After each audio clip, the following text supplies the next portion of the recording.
I'm really excited today to welcome Andrea and John, who are going to talk about their book, The 4 Habits of All Successful Relationships.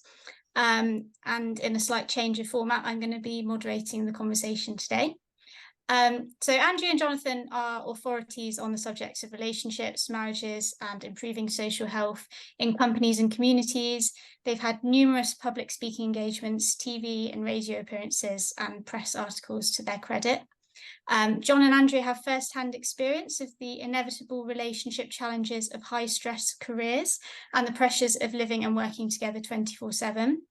Their TEDx talk, which you might have seen, The 4 Habits of All Successful Relationships, continues to resonate really strongly around the world and has over 3 million views to date.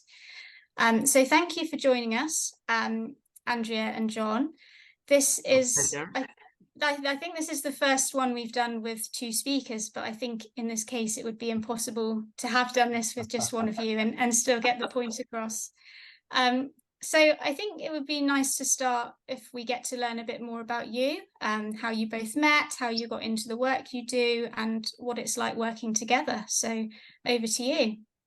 Wonderful. Thank you. Thank you very much. And firstly, to say, normally John and I would be sat right beside each other, looking at each other as we speak. But as it happens, it's a very poignant moment for me to be in Jamaica, sat in Delroy Chuck's legal office. Delroy Chuck was the secretary for Jamaica and the Caribbean when I was appointed Rhodes Scholar way back in 1989. So it's almost as if, as fate would have it, sadly I'm here for a funeral, but as fate would have it, I've come full circle. And for that reason, we're sat in 2 very different offices with the whole Atlantic Ocean in between us. There's a line that John loves to use to talk about how we got started. So I'm going to hand to him to share his favorite line, and you'll understand why it's his. All right, that old line. So the line is Andrea came to the UK back in 1989, as you just said. She came to the UK to get her master's, and she got her mister as well. But there you go. Now you now you know why that is. So I came. Well, you carry on. Well, yeah, so came to the UK from Jamaica to do my master's and went on to do my doctorate as well, and met John. Unknown to me, there were rumors or stories going around telling John that there's this Jamaican woman who's arrived. You want to tell that story as well? All right, then very quickly. So there was a friend of mine in the house that so we were both at Oxford. He was on a different program, so he was there through the summer. Whereas I was 2-year program. I was in the MPhil in management studies. My course, we went home for the summer and came back at in September, October. Anyway, he was there through that period. So he was there when Andrea arrived as a Rhodes Scholar there early, ahead of the term, ready to get going. And this guy calls me up in London. He says, "John, there's this young lady who's just arrived. She's from Jamaica, and I bet you by the end of the term, you 2 will be dating." I'm like, "What do you mean? Where's this coming from?" Well, he clearly was very right on that front. But well, needless to say, I knew nothing of this, or else I'd have made sure he was wrong and strung it out for a little bit. Anyway, we dated for 3 years, engaged for a year, got married in that time. John finished his master's, went into banking. I finished my doctorate, went into management consulting. We had this amazing opportunity through John's banking job to live and work in Japan for a year. And when we came back, we thought we knew each other inside out. We've worked a bit in industry. We've always had this entrepreneurial spirit.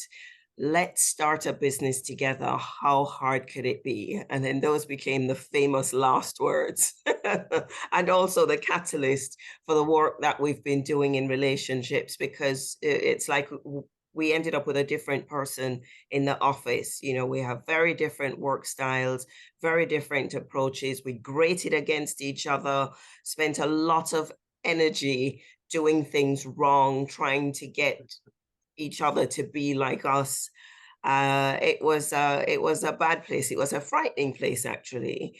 But because of the commitment that we made and our faith and not wanting, seeing so many around us divorce and not wanting to go that route, if we didn't absolutely have to, we started looking around for help. to understand what was happening with us. And that became the genesis of the work that we did. And this is, to put it in context, we just celebrated our 30th wedding anniversary in April. So we've been working in relationship education since then for about the better part of 30 years. John, you look like you wanted to add something. Well, I was just going to say the source of our challenges was actually quite simple straight back then. I was a investment banker, and one might arguably say an arrogant investment banker, but I was very clear. I knew how to do things right, and Andrew just had some funny ideas, and you can see why we had some challenges going into a relationship with that with that approach and that mindset. But because she still has funny ideas. She still has funny ideas. But we discovered very quickly that we had very, very different work styles and approaches. And that was, and we both have fairly strong personalities. And so both of us wanted our way. And so you can see how, we were kind of, butting up against each other quite a bit. So working through that and learning how to work together was a big part of our journey. And that's really what we have been working to share with people over the last better part of 30 years now. We got through some of these skills and we said, look, why did, despite all our experience, despite having studied management studies, a big part of organizational behavior, and that despite all the learning that we had done, why had nobody taught us to do relationships well? Why didn't we have those skills? And how could we share that with the world, given the opportunity? So that's the mission that we've been on for the last 28 years now, technically. Sort of and things on weekends, and then more formally in recent times. And what became really clear to us, more with hindsight than when we were going through those really difficult times, was that we had some very bad habits, and those weren't serving us, the habits we turned up to the relationship with. We needed to be intentional about developing good habits, but we didn't know what those good habits were. And also, in hindsight, again, realize that every challenge in a relationship is really an invitation to level up in our relational skills. So being clear what those are was vital for success, especially now where work and life have just, conflated or converged under one roof in so many ways. I love that. I love that kind of sensible view on things. And I also really like what you were saying earlier about that too. But if we could go back to kind of when you were studying at Oxford, how was it for you managing your relationship whilst you were a Rhodes Scholar? Obviously, there's potentially some intensity and pressure that comes with the title of Rhodes Scholar. So what was it like managing that whilst you were here? Yes, that's a really good question, because I think to become a Rhodes Scholar at all, innate in you is this desire to serve, to contribute in a meaningful way, whether it's your community, nation, or make a global impact. So you turn up as a Rhodes Scholar with the additional weight and expectation, especially from Jamaica, where there's only one every year. This constant awareness that I was the one that was chosen, honored with this privilege of, having the scholarship to come and study. So it was very clear that I had to do that well, which also for me made it very important who I would choose to become my partner. It would have to be somebody who is like-minded in the sense of wanting to give back, but also like-minded in behaviors, in honoring what's expected of a Rhodes Scholar, all of that. It wasn't so much a problem or a distraction for me having a relationship, because I knew what I was about, and John was a match in terms of values and approach and the way that we worked. As a matter of fact, there were times, so we have very different work styles. I will work with intensity, and then I'll need a break because I'll feel like my brain is on fire, and I would happily go out for a meal or sit and watch television. Whereas John's a worker. When he starts to work, he will just keep working until the exam or until, very, very disciplined. And he can keep going long after most of us have given up the will. So there would be times where he would be telling me off to say, you should be studying. And I'm like, I am studying, but I just can't go 24/7 with my brain on fire. So yeah, it was important that I had his understanding and his support, and I did. Well, if I may just add a couple of things to that, I would say I very quickly learned that Andrea was a lot brighter than I am. She was did the same course. I was the year ahead of her, but the same program. But some of the uh, courses that she sailed through, some of the modules and so on, she was getting much higher grades than I was getting. So I'm like, you know what? If that works for you, it doesn't work for me. If I'm studying for exams, I've got to be head down, full on, no breaks, just go for it. If that works for you, you go do what works for you. If you need to go watch Oprah, whatever it is, I just couldn't conceive that just wouldn't work for me. But so we learned, I guess, on that front, we had different work styles, certainly in terms of study styles, and I was very early on happy to let her go and do her own thing without trying to put pressure on her to be like me. But the second thing I would say is Andrea was also very focused and knew what she wanted out of life. Soon after we started dating, it's probably weeks into it, maybe a couple of months. Andrea I let know me where know you're that going. she didn't mess around in relationships. She didn't, you know, if this this was basically she was working towards marriage. I'm like, wait, I'm a young 20-something-year-old. I'm just looking at having fun here. But she was very clear that, you know, this was, you know, if there wasn't something long term in this, what are we doing? We're wasting time. So I had to grow up very quickly. I need to say I didn't propose to him 6 No, weeks she in. Let didn't. me No, she make that didn't. clear, even though in his head that's what it felt like. But what I said was I never go into a relationship lightly, meaning if I am going to go through the emotions of being involved in a relationship, it has to have marriage potential. And if at any point I see something that wouldn't work for the long term, then I would end it, because there's just no point being in a relationship just for the sake of being in a relationship. But what he heard was, "Will you marry me?" And his head was in a tailspin, I think, for about a month. So I guess kind of related to that, do you want to talk a bit about the higher risk demographic in relationships? So people who perhaps are feeling more stressed in high profile, high stress careers. I imagine that would add a layer of strain onto relationships. So it'd be useful to hear your thoughts about that. 100%. You know, what we noticed, having gone through the intense, well, let me back up. So when we had that year in Japan where we lived and worked together, away from family, away from friends, away from any influence, that was our first year of marriage, first going into second. And it was a wonderful time of gelling together as a couple. We developed some great habits. As it happens, even though I was employed by the consulting firm in Tokyo, I traveled from Tokyo to Seoul, Korea during the week, say Monday to Thursday. So I was away during the week and we only had weekends together in Tokyo.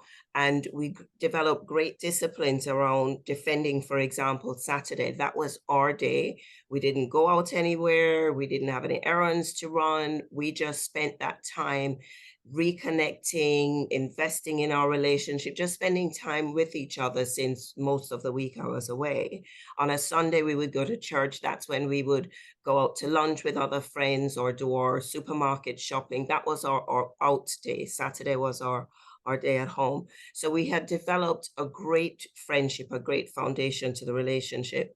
When we started the business, not realizing how good that habit of really ring fencing time together was, we dropped that habit, got caught up in the busyness of running a business together, living and working together 24/7. The stresses at work would follow us home. We ended up in this cycle of criticism, which was a bad habit that we developed. And we realized after we learned some skills and understood what was going on, that stress and hurry are incompatible with doing relationships well. And yet stress and hurry tend to define the busy professional life. And most of the Rhodes community will end up in one of these high profile careers that are defined by stress and hurry. And that adds an extra layer of strain, because we don't turn up as our best selves in those conditions. And the demands of work is draining, long hours, lots of travel, high pressure jobs. All of that puts us at a negative, we're starting from a lot of stress and strain. And then there's research that we did that confirmed this sense that we had. You want to share that, John? Yeah, happy to pick up on that. I mean, I think the demographic, just working in the environments that we did, I worked on the trading floor in investment banking and in consulting, and we saw relationship breakdown around us all the time. I mean, clearly on the trading floor, there's a lot of stress and a lot of adrenaline and a lot of shouting. Yeah, a lot of bad behavior, shall we say, especially in the 90s and it was early noughties. But yeah, people didn't behave very nicely.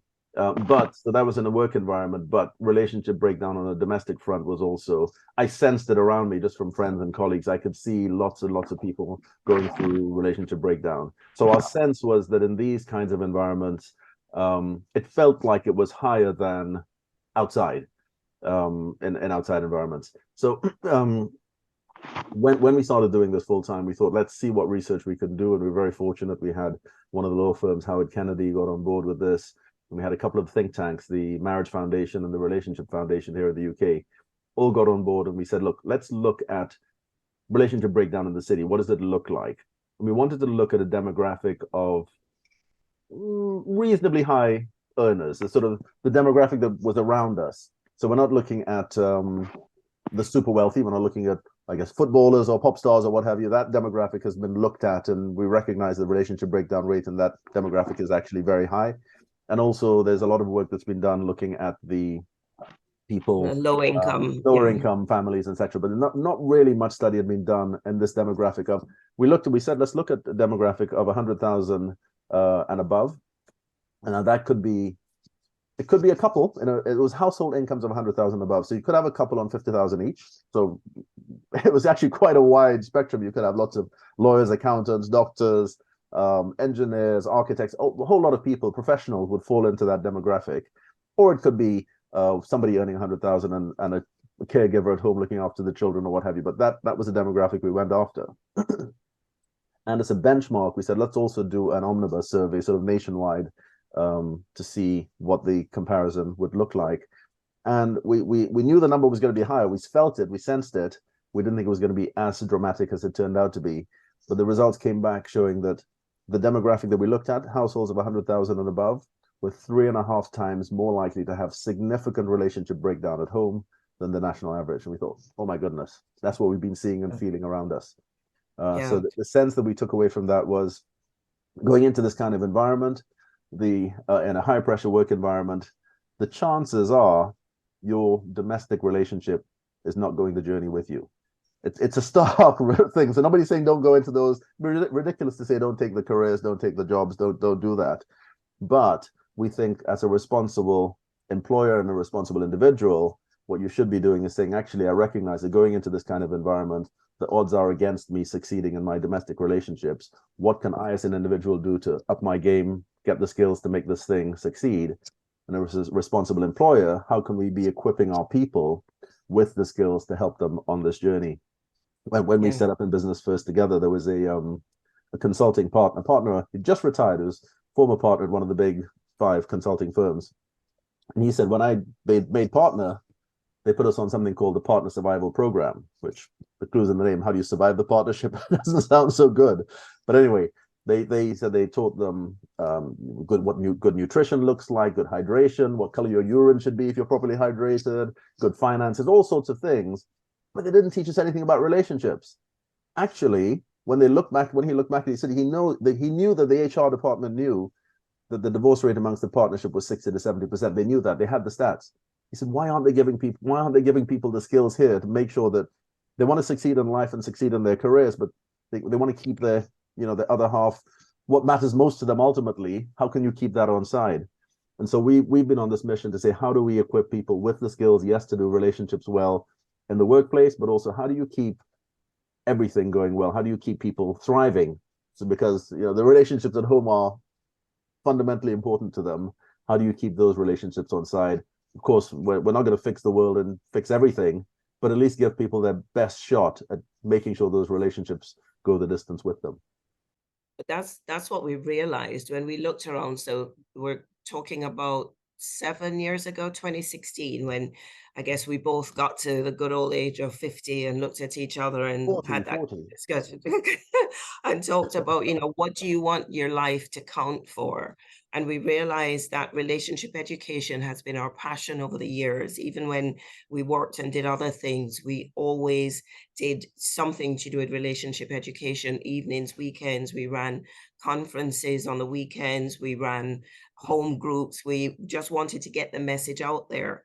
And then in 2016, one of the things that was like the final kick up the bum to say, let's get on with this. And if all we have is, you know, 5 loaves and 2 fish, let's offer that to make a difference. And what happened was there was this group of a network of, say, 8 couples who we knew socially, and those 8 couples would holiday together, hang out together. They were very close. But in 2016, the 6th of those 8 couples announced that they were separating, heading for a divorce. And we're like, okay, this is enough.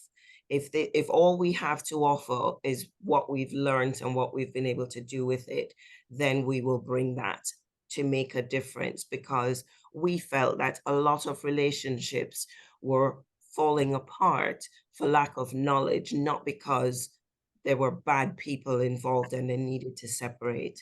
And so we've just been on a mission. Our mission is to radically transform the way people do relationships at work, at home, and in life, so that they can thrive and so that their children can thrive, because relationship breakdown has an enormous impact on the next generation. You know, there's other research that talks about the conflict between parents, the intense conflict increases the chance of mental health issues in teenagers by 10 to 15%. You know, that's crazy. How can we go upstream and stop things going in that direction? Anyway, as you can tell, we could keep on going on about that. I'll let you ask another question. And incidentally, I'm just going to add that set of couples that Andrew was talking about, the 8 couples, they were all absolutely in that demographic, which again was another reason for us to say, you know what, there's something wrong with this demographic. The pressures, all working people, the pressures here are high. What can we do to support? Sorry, Georgia. No, I was just going to agree that, you know, part of being human, the main thing that we do is form relationships and communicate with people. So it is very interesting that there isn't a relationship education, I guess, from early on. But I guess people obviously want it. People are watching your TED Talk. People are here today. So should we talk about what the habits actually are for the people who've maybe not read your book or watched the TED Talk, what these 4 habits are? Absolutely. And the background to the 4 habits. So we started this as a business in 2016. And then in 2019, we had the wonderful privilege of doing a TEDx talk in the Square Mile. And the discipline of habits, a really robust, structured way of creating your talk, which was really useful. And that, you know, the challenge we had was to condense 25 years of experience, of research, of everything that we had learned from management theory, from relationship therapy, from teams, from, you know, all the studies and teamwork we'd been doing. How do you condense that into 15 minutes of something impactful? But that process forced us to distill, to think about all the couples that by then thousands of couples that we'd spoken with, individuals, professional individuals in workplace relationships, families, with all the conversations we've had around relationships. What were the things that distinguish between successful relationships and unsuccessful relationships? And that's how the 4 habits bubbled to the top, because we realized these 4 habits were present in every successful relationship, and they were absent in every, or at least one of them was absent in every failing relationship. Maybe before we talk about the actual habits, we'll share this quick concept of the emotional bank account, because then that gives real context and helps you understand the impact of the 4 habits. So John, do you want to share the emotional bank account? And then I can happy to. And I think I totally agree. It's a really good anchor for them, because in essence, the habits are interesting, but most of us, when relationships turn sour, we point to the other person. not me, not my fault. It's you, bad person. It's all about you. That's what we assume. And actually, there is a big recognition. First off, you need to start by recognizing that there are things that we're all doing that are landing badly with the people around us. Not intentionally, but we mean it great intent, but there's some things that we do that don't go down so well. And we need to recognize what those things are, because sometimes what we've done is the trigger that then somebody responds to, they respond badly, and we say, you bad person, you responded badly, I don't like the way you responded, why are you talking to me like that, behaving like that, etc. Not recognizing, actually, there's something that we did that maybe didn't land so well. Not always the case, of course.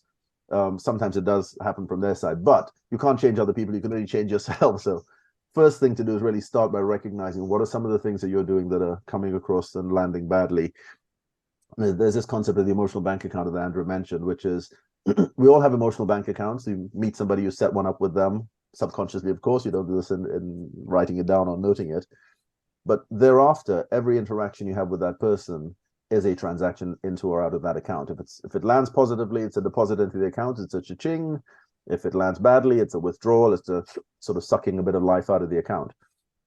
Now, most of the things that we're doing unintentionally, the withdrawals, are sucking life out, but they're unintentional. But what's really powerful about the emotional bank account is, firstly, recognizing that it exists and that you're doing these transactions all the time. But the balance of that emotional bank account at any one point in time is a reflection of the temperature of the relationship. So if the relationship feels good or feels great, guess what? You've got a positive bank account, the emotional bank account. And then at that point, people are happy to do things for you, go the extra mile. It's all life is sweet. Like with your financial bank account, when things drop to zero into the red, everything can quickly become a problem. Everything becomes scratchy. So it's a really useful concept. If things in the relationship aren't feeling good at the moment, note to self should be, emotional bank account probably isn't a good place. What might I have done to drain their emotional bank account, and what can I do to stop that, not do it again? And that's interesting, but don't leave it there, because if you leave the emotional bank account in a drain territory, it's still not going to be a great relationship. You need to get it back up into positive territory. What can I be doing to make deposits to get that emotional bank account into positive territory? And the habits, and why I tell you the context, is the habits that we talk about. Habits 1 and 2 help you stop making those withdrawals that you've been making, and habits 3 and 4 help you make deposits on purpose. So together, practicing habits 1 and 2, stop draining the account. Habits 3 and 4, make deposits. You get it back up into positive territory. So that's why the habits are helpful. And the point is, just understanding that this emotional bank account exists gives us the power straight away and the insight to be intentional about how we're turning up, to have better conversations, to notice how what we say and do lands with the other person, and have a more courageous conversation in the moment to address things before they spiral out of control, or to address misunderstandings before they become deep-seated resentment and so on. So habit 1, be curious, not critical, is all about taking the time to understand and value differences. And that was a big light bulb moment for John and I, because it was our differences, actually it was our strengths that were unrecognized, unappreciated, and probably out of balance. So John's gifted at attention to detail, crossing the T's, dotting the I's, anticipating things and planning for it, really gifted with structure and with detail. That's not me at all. I'm the big picture, have the vision, have an idea of where we're going. Once we've figured out how to do it, I'm not interested anymore. Having to work through the detail is like putting me in a straitjacket and suffocating life out of me. That's just not my natural suit. But you can understand, by not valuing that difference, John would be what I thought was nitpicking, and I'll tell you the polite version of what we used to say to each other. So I thought he was being nitpicking about the detail. He thought I was just being sloppy, as if I could see what he could see, and I was choosing not to do it. But we don't see what the other person sees because they're different. So that's habit 1. When we're tempted to be critical, And criticism, by the way, is one of the big danger signs in a relationship when you become critical. Like John Gottman talks about the 4 horsemen of the apocalypse: criticism, cynicism, stonewalling, which is when you shut down and you're silent. And there's another one, can't remember what the other one, but criticism and cynicism, you know, when you constantly on people's backs, and you move into cynicism, which is they're always, or not cynicism, no, sarcasm. Am I mixing them up? Anyway, where you end up sarcasm, and you end up, but you move into cynicism when you go, oh, there they go again, or that idiot, or you're rolling your eyes, and you just become very cynical. That is like the #1 red flag of a relationship that's in danger. But that's the habit that we can fall into if we're not intentional about doing relationships well. So anyway, that's the long version of what habit 1 is: be curious, not critical, and a whole lot of things that we unpack in each of the habits to help people literally change behaviors from these bad habits we've developed unintentionally to developing habits that serve you and lead to strong relationships. Habit number 2. I just want to say, if I could, just quickly, just to build on that one for a second, just give you an example. I think with habit 1, with the differences that we have, for me, recognizing that we have different strengths, I used to think Andrew was just being lazy. I'd say, finish the job. You've done 80% of the job. Finish the blooming job. Why are you leaving it there? We can't deliver this to a client like that. But she couldn't see that last 20%. I could see it as clear as day. She couldn't see it. So when I look back on it now, I think a word picture, I think that's really speaks to us now, is I say Andrea is very much a diamond miner. She can go into the mines and she will come back with some fantastic gems. They look terrible, but they're fantastic gems. There's real value in them. But you couldn't sell the thing. You can't put that in front of a client. Nobody would pay you what it's worth for. They know it's a good diamond, and there's still work to be done to polish it, to finish it. I'll polish it, I'll finish it, and I'll give you something that looks fantastic. But send me into the mines to find the diamonds in the first place. I'll probably come back with some small things. There'll be some value there, but they won't be as good as the ones that she gets. So for us, recognizing that we have those different strengths, and actually, you go find the diamonds, bring them back to me, I'll finish it. Together, we could do a fantastic job of putting them out there. And it was just recognizing that and appreciating that we had different strengths, because most of us can see what we can do well. We can't see what we can't do so well. So I thought I could go and get the diamonds, I could polish them, I could do everything. I was the full deal. So only when I saw her strengths, I realized, actually, I do have some relative weaknesses. And that's what we talk about, respecting those differences, recognizing that she had strengths that I didn't have. And it's bringing the two of us together could then do magic, could do really good things together. But we had to get to that point of recognizing that. That's what I just want to say on it. And now that we're talking about the book, you know, the book is a great example. Well, you know, I might come up with the ideas or the theories or the things that, you know, I want to say. And I would say it, and John would red pen it. And I'd go, you know, why are you marking up my brilliant ideas? You know, we still have some of those emotional responses, but we've learned that what we can produce together, if we go through those scratchy bits of having different approaches and learn how to work through that and be real team, that what we'll produce is much better than what either of us would have achieved on our own. And that's the whole point of getting better at habit 1. And then habit 2. We could talk all day about these. Exactly. We need to get to I know. We need some time for questions, right? Habit 2 is what happens if you don't get the scratchy bits right. It's how do you be more cured of us already. Habit 2, be careful, not crushing, is how do you turn out better to a conflict situation yourself?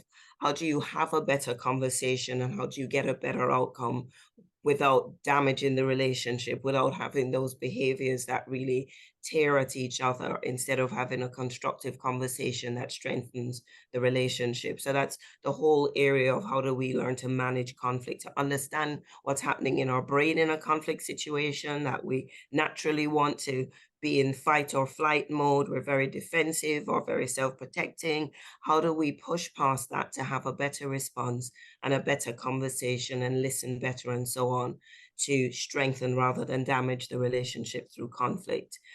Habit 3, ask, don't assume, is all about understanding that our assumptions, which come from maybe our different backgrounds or different family cultures or different national or ethnic cultural experiences, our beliefs, all these things influence the assumptions we have around what good behavior looks like, what respect looks like, the expectations we put on each other.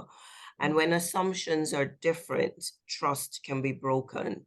So understanding how to ask and discuss things, especially things that can be deep-seated, challenge our sense of value and self-esteem. For example, roles and responsibilities in a marriage, who should do what. And sometimes we come with expectations of what a husband should do or what a wife should do.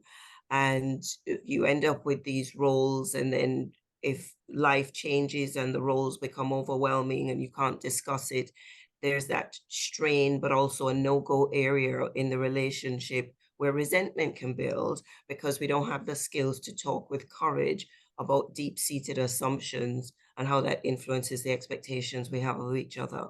So we had that, for example, with when we, for a while, John was the main breadwinner going out into banking. I was running a business from home, looking after our children. When we started this business together, we would be working neck and neck during the day, but the assumption that I would continue looking after the household, looking after the children, looking after the meals and the laundry was still there. And so we would work together neck and neck, and in the evening I'd be on my own sorting out stuff. And it was hard. Go on. You seemed happy to continue doing it, so I was happy to let you. So that didn't work so well. It didn't work so well, and it put me in this position of internal conflict, because in one mind I was saying, you know, a good Christian wife and mother should be able to deal with all these things and just get on with it. And the other part of me was saying, but we're working neck and neck during the day. Why am I being left to do everything to do with the house on my own? So it took us a few goes of having that conversation, because we were both carrying heavy assumptions and expectations and beliefs about what we should each be doing in our roles as husband and wife. But we realized one of the learnings is that as the seasons of life shifts, for whatever reason, small children, pardon me, I'm talking too much. Pick up while you're doing that, or you're good? I'm good. Small children leaving home, as the seasons of life change, no children, aging parents, you need to have that conversation again with courage about, okay, how are we going to do life together so that we're mutually supportive? So that's just one example. It could be money. It could be in-laws and how involved they should be in your life. It could be the direction that you want to go in your career. All those things could be tough conversations with lots of assumptions in there that make it a challenge to talk about, but we need to develop the skills and the habit of going there in order to keep relationships resentment-free, clutter-free is what we like to say. And then the fourth one, do you want to share the fourth one, John, so I'm not talking all the time? And I'll take a sip for a second. So habit 4 is connect before you correct. And remember these two habits, 3 and 4, about making deposits. So where habit 3 is about not assuming that what's important to you is important to everybody else, because most of us make that assumption. This is what I think is important. Surely you think this is important as well, don't you? Yeah, so that doesn't go down so well. People want to be heard with habit 3. With habit 4, it's about the assumption that we have here is about is that people feel valued and loved and appreciated in the same way that we do. And if you want to make deposits into people's emotional bank accounts, you want to make them feel like they are valued, like they are, you want them to be around, you like having them around, show them that value, appreciate them. And most of us, again, here feel like, or we expect that everybody feels valued the way that we would feel valued. And actually, there's some work done by Gary Chapman. We borrow very heavily on his work in Habit 4. Some of you will have come across the 5 love languages out there. Some of you may have come across the 5 languages of appreciation in the workplace. In essence, what he says is people feel valued, loved, appreciated in one of 5 different ways. But the problem we have is we assume everybody feels valued and appreciated the way we feel valued and appreciated. And so we go out talking our language to them, and it's water off a duck's back. Now, the problem really comes in. What that means is you end up leaving people feeling unappreciated. You think you've communicated appreciation to them, but actually they're not hearing it because you're not speaking their language. You might as well be speaking English to a Dane or to a German or what have you. You're just speaking the wrong language. You can say it loud as loud as you like, as long as you like, they will not understand you because they speak a different language. So you have to learn their language and speak that to them and communicate value and appreciation in a way that means something to them. Because if you don't, what happens is they're left feeling unvalued, unappreciated. And somebody else happens to come along who now starts to speak their language to them. All of a sudden they get their attention. They're like, somebody over here is making me feel valued, making me feel appreciated. I'm not getting that here, whether it's my work relationship, my boss, my partner, whatever it is. They're not making me feel valued. So somebody else over here is making me feel valued. I like the sound of that. And whether they choose, they don't go in, most times they don't go in with the intention of, well, I'm going to go look for something else. It's just something else starts sounding very nice to them, and they end up getting attracted to that. And that's why people leave jobs, people leave relationships break down, because they feel, or a big part of them, I should say, because somebody else is making them feel valued. So don't leave the people around you who are important to you don't leave them vulnerable to somebody else making them feel more appreciated than you should be making them feel. That's the point here. Again, like I said, there's a lot of responsibility that we can take for improving our relationships. So habit 4 is about making the people around you, making deposits into their emotional bank account by making them feel valued, loved, respected, appreciated. And that's the point. You know, the one word that we'd use to summarize all the habits is intentionality, being very intentional, because of all the habits, number 4, connect before you correct, is the one that's often missing. We are falling over ourselves to give people constructive feedback on how they can get better or what they should have done differently, always with advice on how to fix things, but never as intentional and consistent in communicating value, love, appreciation, just to let them know we really want them around. And there's this line that we like to share, this phrase that says, people go where they feel welcomed, but they stay where they feel valued. And the point is, habit 4, connect before you correct, is being intentional about communicating that value consistently, because that's always missing. So habits 1 and 2, be curious, not critical, be careful, not crushing. Those help us to minimize withdrawals. And habits 3 and 4, ask, don't assume, connect before you correct, help us to make those deposits on purpose. And doing both will help us keep emotional bank accounts in positive, healthy territory. That's how we can be intentional about doing relationships well. And that's the summary bit. And just one point to add on habit 4, why we called it connect before you correct. Because again, you might think, why the correct language in there? Andrea made the point. Most of us find it easier to correct other people than we do to connect with them. But if you think about relationships with young people, if you have children or younger people around you who you're trying to influence, if you do not have a connection with those people, they will not listen to you. Your ability, it's almost like you earn the right to correct people or to speak into their lives, to influence them, if you have a connection with them, whether they're colleagues or people outside, in families, wherever. If you do not have a connection and you don't invest time to connect and make them feel valued, make them feel appreciated, build that connection, you don't have their ear. So it's the habit that you need to develop is spend more time connecting than you do correcting, and you'll be in a good place. Yeah. Thank you both. I have got another question, but I'm conscious of time. So if anyone in the audience would like to ask a question, feel free to raise your hand or put something in the chat, and we can answer that.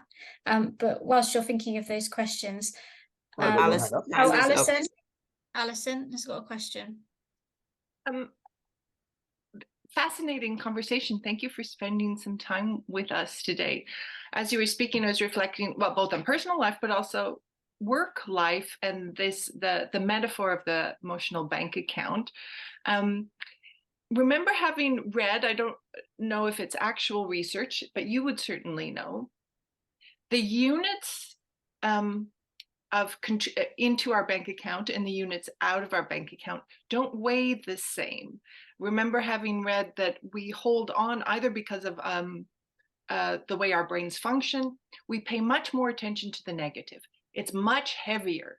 A negative unit, is 10 times, whatever it is. And one, is there actual research that indicates something about our valuing or putting weight on negative experiences in personal relationship, in a work relationship, that we give it out disproportionate importance. So that one negative critical comment in the workplace or at home actually weighs more than 10 beautiful things that might have happened the next day. Yeah. 100%. So you can see how we have our work cut out for us. Okay. Every time we say one, I totally agree with what you're saying there, Alison. The weight of negative words of withdrawals is significantly higher than the weight of deposits.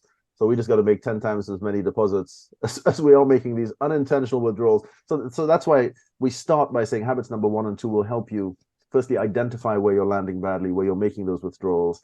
And the first thing you need to do is identify those things and stop doing them. So stop taking the gouges out of the relationship.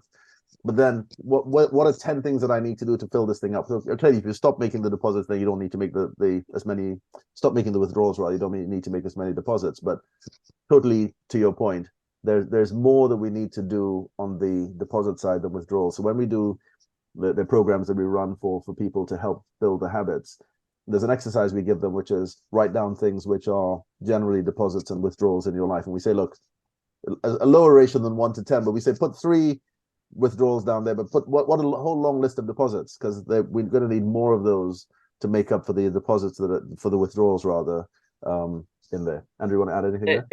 Yeah, there are a couple of things. I think in psychology research, it was either 5 to 1, so you need 5 positives to 1 negative, or 9 to 1. So I think there's some research that they've done there. And just to put this into a more of an emotional context, our memory is strongest when there is emotional content. And sometimes when bad things happen, the emotional content is a lot stronger than good things that we might not notice. And that's why it will take so much more to undo it, because we will remember the pain of really negative encounters. All the more reason why we need to be intentional about investing in our relationships. Culturally, depending on the part of the world that you're a part of, that's just not done. You know, in England, it's very much about the stiff upper lip and not showing too much emotion. So culturally, we're not wired to show value or be overly expressive in showing value and appreciation and love. And that works against us. So we just need to be really intentional about making sure we're topping up. Great question. Thank you. Yeah, very good question. Has anyone else got a question? Yes, Carolyn. Yeah, hi. Thank you. This is really interesting. On that subject, are we also not more conditioned not to feel those positive emotions? It's not only about sharing, talking about them, but I have a feeling there's kind of, we don't dare. A lot of us are sort of brought up and we don't dare to be, oh, this is fantastic, I'm so happy. And, we don't really feel those positive emotions as strongly as the pain. The pain is like a magnet. We all get stuck on that, Yeah, I would say yes to that. I'd say yes to that, but this is where the 5 love languages become really, really important. Can you hear us? The 5 love languages. Yeah, the 5 love languages make a difference. I'll tell you what they are quickly, but we won't do it justice. It's quality time, physical touch, words of affirmation, gifts, and acts of service. Oh, did you say and touch? Yeah, I said touch. That's So okay.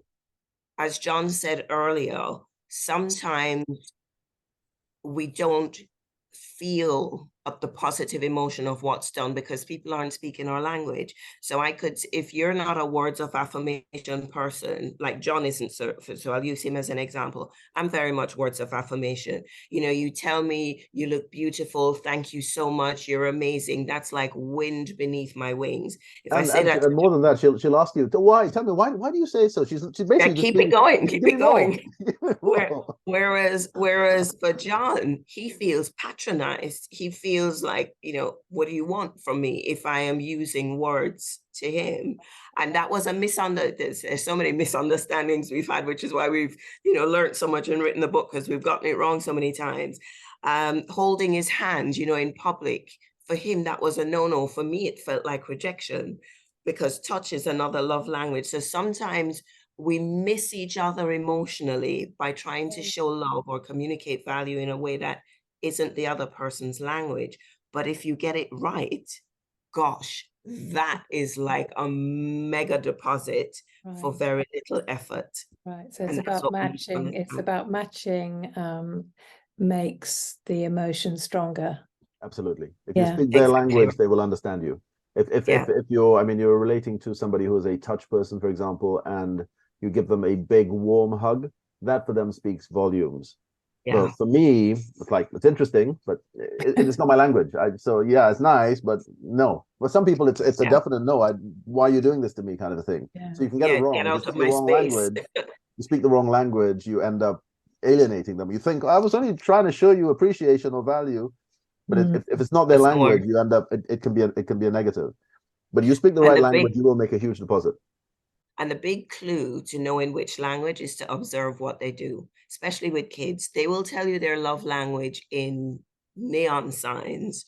Come spend time with me. Can you do this with me? Because they just want to be close or present. Or they'll say, Mommy, you look beautiful, if words is important to them. So we all give clues about what our particular love language is. But that's a So whole other we session. exactly, we talk about that in, I forget what chapter it is. We do talk about the languages in there. The languages in the home, but also in the workplace. It's the same five, but the expression is slightly different. You can go a whole lot deeper. Gary Chapman's book is out. Yeah, sounds interesting. I work with people in the workplace, so I'll be looking at the workplace version of that. Yeah. Especially in a hybrid world, we need to become really good at communicating value, because if people aren't coming into the office and can't see you, they can very easily feel unappreciated and disconnected. So habit 4 becomes really important now. All of them, actually. Georgie, we've hijacked what you probably want to ask us. So I mean, if anyone else has got any questions, please do go ahead and ask them. But I would like your thoughts on the role that compatibility plays from your perspective in relationships. So we've got the habits, we know what they are, but what do you think compatibility does? And thinking about the workplace as well, you often don't get a choice with who you have to be compatible with. So what do you do when that's going wrong? How do you make that relationship successful when you're not compatible with that person? Yeah, compatibility is interesting. I think it gives you a jump start, and it probably seduces you to be lazy about doing relationships well, just because you see eye to eye on some things. But there will always come a point, no matter how compatible you think you are, where you're going to have to work at the relationship and invest in it if it's important to you. And that's where knowing what to do and being intentional about doing it and leveling up in your skills to turn up better and have better conversations, that's when that becomes really important. Because as you say at work, you don't get to choose. Some people you'll be naturally compatible with, but you miss out on great relationships with people who might not seem compatible simply because you haven't bothered to explore where that relationship could go. John, would you just add very quickly? Compatibility is interesting, but it's a lazy excuse. So we're not compatible, we can't do this. You can really work with anybody. Just think back to a colleague of mine back in the day who was a super autistic guy, really bright, but just a very different person to myself, different interests and so on. Most people struggle to have a relationship with this guy, to communicate. But I sort of went on a mission, like, what can I find? Where's a connection point I could find with this guy? And I discovered a couple of things. One was he loved talking about travel, did a lot of traveling. We spoke about traveling. We'd speak all day about traveling. We had a great relationship. We spoke about other things. You just have to take the time to do the investigation to understand what's important to that person. And now you've got a connection point. You can talk about all sorts of things. You can build your relationship around that. But don't expect them to be you and have your interests. If you want to connect with your kids, for example, when they're young, they kind of follow you and do what they want. But when they're teenagers, like we've just been through that now, so now entering into the 20s, if you're not interested in doing what they want to do, where's the relationship? So I had to learn Minecraft. I had to learn Wii sports and all sorts of things because that's what they want to do. So if you want to spend time with them and have a relationship and connect with them, you've got to find out what they're doing. At that point, we could have said, look, we're not compatible. I'm not interested in Minecraft. So I don't want to do that. But it's about saying, okay, what are they interested in? And then doing the work to connect on that level. And just to add one more thing, when you're talking about a couple relationship, though, of course, you want to look for compatibility. And I would say the compatibility in terms of values and what you want out of life, that's where it becomes really important. Because if you're not of the same mindset about where you're going in life, then that can become, you were going off in two different directions. So that's the kind of compatibility I'd look for. And to address that, perhaps have those conversations as early as you possibly can, but have those conversations talking about priorities and values and what's important to you, and have a conversation about it rather than assume, well, it's important to me, it's got to be important to you, why aren't you doing this kind of thing? You can get around compatibility by being intentional. Yeah. Okay. Thank you. If we've got no other questions, I'd like to give you both some time to tell people where they can go to learn about the work that you're doing, and to talk a bit about your Relationship Success Accelerator course as well, so we can share some details about that. Wonderful. Thank you. Well, as they say, the book is available in all good bookstores, all Amazon and all the good booksellers near you. That's an easy click to get hold of that. But we have been developing an online course to take people through a proven 6-step process for developing the habits for doing relationships well. It's not launched yet. It's going to be launched on Conflict Resolution Day, a week on Thursday on Conflict Resolution Day. But as a special for our wonderful Rhodes Scholars community, we're going to give an early access link if anybody wanted to find out more about that. And we have an even more special treat. John, do you want to share that? Oh, happy to. So we thought we'd give away 5 of them for free. So hey, Jody thought it'd be a good idea. So fine, let's do that. Bless the community with that. Thereafter, you're gonna have to buy it, but hey, if you're interested in doing it. But what it does is it takes you through a 6-step process to actually understand the journey, or to go on the journey. So firstly, it starts off with understanding emotions. We spoke about the emotional bank account. You see a bit of that in there as well, take you a bit deeper in that. And then how do you respect differences? How do you manage conflict?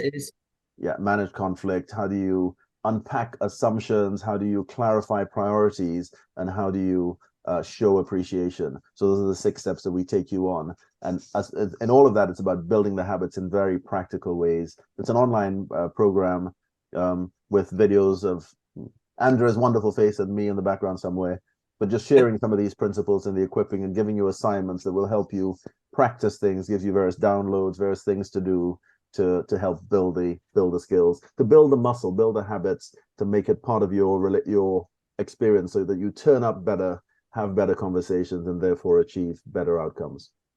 Yeah, absolutely. So did you put the link in the the link's in the chat. George just put it there. Most of the stuff you can just find from the website as well, the4habits.com. But I think the specific to the course, if you go to the link on the website, it'll tell you not yet, sign up for it, coming soon. But the link there will get you through to actually get to it. And first five fingers on the buzzers will get a free one. Great, thank you so much. Thank you for the opportunity as well. I think we're at time, so I'll let everyone get back to their days, but thank you so much for coming. And Andrea and John, thank you so much for taking the time to share your experience and insights with us today. I really appreciate you coming on the series and being here with us. So thank you. Our pleasure. Absolute pleasure. Very nostalgic moment. Good to see everybody. Not being a Rhodes Scholar myself, so a real delight for me to join the Rhodes Scholars on here. Rhodes Scholar by Thank you. association. By association. Exactly. Thanks. It's an expanding community. Thanks for Yeah. having us, Georgie. Really appreciate Thank you it. so much. Thanks, Bye, bye. Georgie. Bye, everybody. Thanks all. Bye-bye.